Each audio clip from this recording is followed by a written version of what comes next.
USA 94. Brazil's return, Bulgaria's rise, Colombia's fall. The 1994 World Cup in the United States was more than just football. It was a tournament of rebirth, heartbreak, and tragedy. Brazil returned to the top of the world. Bulgaria carved their names into football folklore. And Colombia, they didn't just crash out, they lost a hero. This is the story of USA 94, of glory, of underdogs, and of one of the darkest moments in World Cup history. Brazil hadn't lifted the World Cup trophy in 24 long years, gone with the samba rhythms of Pelé and Zico, artists who danced with the ball. This new Brazil was different, gritty, disciplined, structured, led by Captain Dunga, a man once criticised for being too un-Brazilian. They turned pragmatism into power. Dunga wasn't there to entertain. He was there to win, and he demanded the same from his teammates. But amidst the order, there was still magic. Romário, small in stature, towering in talent, glided through defences with an effortless grace. He scored 5 times in the tournament, goals that weren't just finishes, they were statements. Balance, instinct, that trademark Brazilian cool, he made it look so easy. And then there was Bebeto.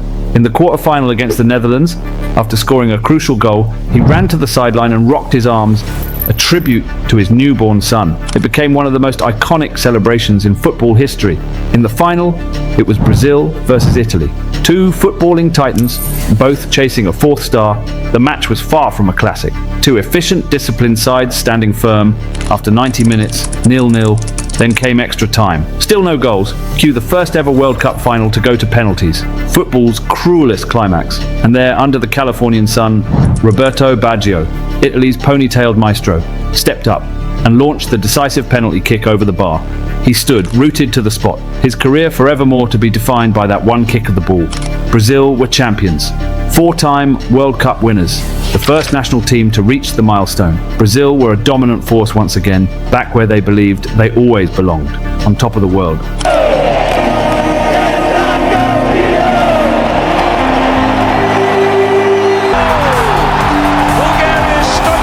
Before 1994, Bulgaria's World Cup record read like a footnote. No wins, not one. They were seen as passengers, just happy to be there.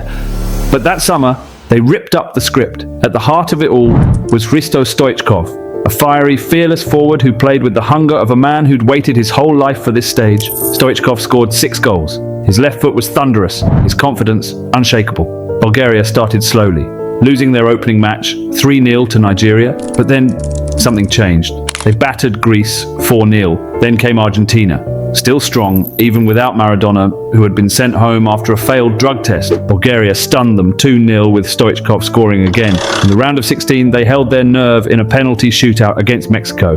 And then, the quarterfinals. Germany, the defending champions. Most thought Bulgaria's dream would end there, but Jordan Lechkov had other plans. In one of the most dramatic upsets in World Cup history, Bulgaria came from behind to beat the Germans 2-1. Lechkov's flying header, his bald head shining under the lights, became an instant classic. The dream ended in the semi-finals against Italy. But by then, Bulgaria had already made history, a footballing fairy tale written in red, green and white. Colombia entered USA 94 with confidence, maybe too much. Just months earlier, they had demolished Argentina 5-0 in Buenos Aires. The world took notice. Pelé even called them favourites to win the tournament. Their team was packed with talent. Carlos Valderrama, with his iconic hair and vision, Freddy Rincon, Andrés Escobar, Faustino Asprilla. It was truly their golden generation. But what the world couldn't see, or perhaps didn't want to see, was the pressure simmering behind the scenes. In Colombia, football was more than a game. It was entangled in politics, power, and the brutal shadow of cartel violence. Players were threatened, results were demanded. The team carried not just the hopes of a nation, but the weight of forces far darker. On the pitch, they crumbled. A shock loss to Romania. And then, against the USA. Disaster. Colombia's captain Andrés Escobar, known for his class, composure, and leadership, stretched to cut out a cross. The ball ricocheted off his boot and rolled into his own net. Colombia lost. Eliminated in the group stage, Escobar returned home. Just days later, outside a nightclub in Medellin, he was shot 6 times, a senseless act, a national tragedy. He was 27 years old, known as the gentleman of football, respected by teammates, admired by fans, mourned by millions, and remembered forever.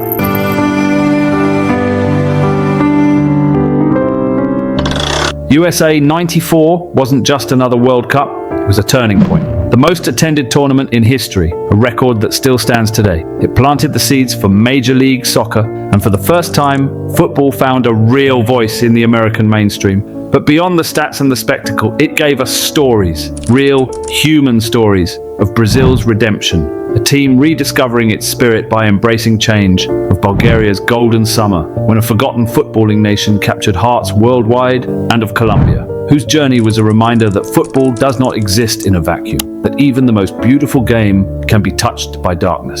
This wasn't just a tournament. This was football at its most human. Making his presence felt. There's his shot! It's a goal!